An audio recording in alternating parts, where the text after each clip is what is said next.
ఇటీవల team India one day and T20 cricket India versus Australia series కోసం టీంను select చేయడం జరిగింది.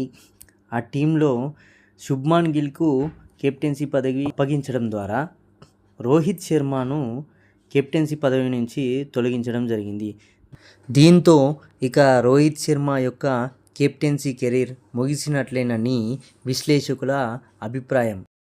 రోహిత్ శర్మ కెప్టెన్సీ గురించి మాట్లాడుకున్నప్పుడు ఇతని కెప్టెన్సీ రికార్డు చాలా అత్యుత్తమమైంది. అన్ని ఫార్మాట్లో ఇండియా జట్టుకు కెప్టెన్గా అతను ఉన్నప్పుడు అత్యధిక విజయాలు సాధించాడు. ముఖ్యంగా వన్డేలు మరియు టీ20లో చాలా గొప్ప విజయాలున్న ఇతని కెరీర్లో ఇతను కెప్టెన్సీగా మొత్తం అన్ని ఫార్మాట్లలో కలిపి మొత్తం 142 మ్యాచెస్ ఆడితే గెలిచినవి 103 మ్యాచెస్, ఓడినవి 33 మ్యాచెస్, డ్రా అయినవి 3 మ్యాచెస్, ఎటువంటి ఫలితం లేనివి 2 మ్యాచెస్.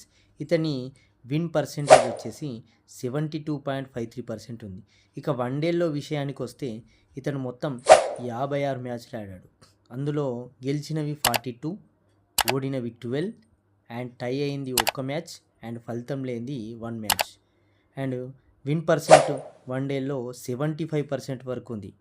రోహిత్ శర్మ కెప్టెన్సీగా ఇతను సాధించిన విజయాలను చూసుకున్నప్పుడు ముఖ్యంగా 2024లో టీ20 వరల్డ్ కప్ గెలవడం జరిగింది. నెక్స్ట్ 2025లో ఛాంపియన్స్ ట్రోఫీ విన్ అవడం జరిగింది. ఐపీఎల్లో 5 టైటిల్స్ ఇతను గెలిచాడు. 2018 అండ్ 2023లో ఆసియా కప్లో విజేతగా నిలిపిన ఘనత రోహిత్ శర్మది. అతని వ్యక్తిగత రికార్డు విషయానికి వస్తే 2007లో వన్డే డెబ్యూట్ మ్యాచ్ ఆడాడు. 2014లో శ్రీలంకతో జరిగిన వన్డేల్లో 264 రన్స్ సాధించి అత్యధిక స్కోర్ సాధించిన ఆటగాడిగా రికార్డు సృష్టించడం జరిగింది. ఇది వన్డేలో ఇప్పటికీ అత్యధిక వ్యక్తిగత స్కోరు రోహిత్ శర్మ పేరిటే ఉన్నది. 2013లో ఆస్ట్రేలియాతో జరిగిన వన్డే ఇంటర్నేషనల్ మ్యాచ్లో 209 రన్స్ చేశాడు. 2017లో మళ్ళీ శ్రీలంకతో జరిగిన మ్యాచ్లో 208 రన్స్ చేసి నాట్అవుట్గా నిలవడం జరిగింది. ఇలా వన్డే ఇంటర్నేషనల్ ఫార్మాట్లో 3 డబుల్ సెంచరీలు సాధించిన ఏకైక ప్లేయర్గా ఇతను రికార్డు సాధించడం జరిగింది.